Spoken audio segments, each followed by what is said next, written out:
তিনিচুকীয়াৰ নিখংগ হত্যাকাণ্ডৰ বিৰুদ্ধে মৃতদেহ লৈ পথ অৱৰোধ।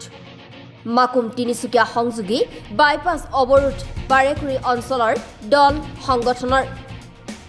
ৰত্নেশ্বৰ বৰাৰ হত্যাকাৰী গ্ৰেপ্তাৰ লগতে ক্ষতিপূৰণ প্ৰদানৰ দাবীত এই পথ অৱৰোধ কাৰ্যসূচী গ্ৰহণ কৰে। তিনিচুকীয়াৰ লেচেংকা গাঁৱৰ ৰত্নেশ্বৰ বৰা ওৰফে লক্ষ্মণ নামৰ লোকজনক চোকা অস্ত্ৰৰে আক্ৰমণ কৰে 12 নং লাইনৰ বিশু মালাহাই নামৰ ব্যক্তিজনে। তাৰ পাছতে ঘটনাস্থলীত উপস্থিত হয় দণ্ডাধীশ জয়দীপ ৰজক।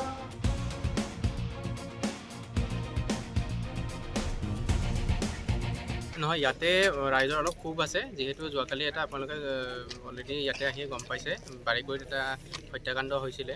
তো সেই সংক্ৰান্তত মানুহখিনিৰ এটাই ক্ষোভ যে আৰক্ষীয়ে কিয় এতিয়ালৈকে কৰেক্ট কৰিব পৰা নাই আৰু চৰকাৰৰ ফালৰ পৰা কি সুবিধা পাব, কম্পেনচেশ্যন কি পাব, সেইটোৰ ৰাইজ অলপ শংকিত হৈ আছিলে। তাৰ কাৰণে তেওঁলোক ওলাই আহিছে। আমি তেওঁলোকক আশ্বাসন দিছোঁ। আৰক্ষীৰ ফালৰ পৰা আমি যিখিনি কৰণীয় কাম এতিয়া অলৰেডি আমি কৰিছোঁ। যোৱাকালিৰ পৰা আমি চেষ্টা কৰি আছোঁ তেওঁক এৰেষ্ট কৰিবৰ কাৰণে, আৰু অলৰেডি কমপ্লেইন আমি পালোঁ। কমপ্লেইনৰ অলৰেডি এতিয়া আমি কেছ ৰেজিষ্টাৰ হ'ল আৰু আমাৰ OC-য়ে নিজে কেছটো ইনভেষ্টিগেশ্যন কৰি আছে। আৰু বৰ্তমানো তেওঁ অলৰেডি মানুহজনক বিচাৰি বিভিন্নজন মানুহক লগত লৈ বিভিন্ন জেগাত ৰেড মাৰি আছে।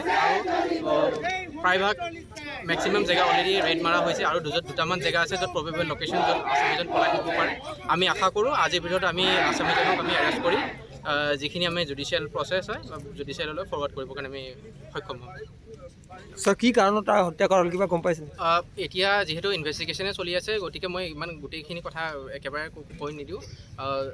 আমি এৰেষ্ট কৰাৰ পিছতে আপোনালোকে এবাৰ ফৰ্মেলি গোটেইখিনিক মাতি এবাৰ ভালকৈ কথাটো ব্ৰিফ কৰি দিম।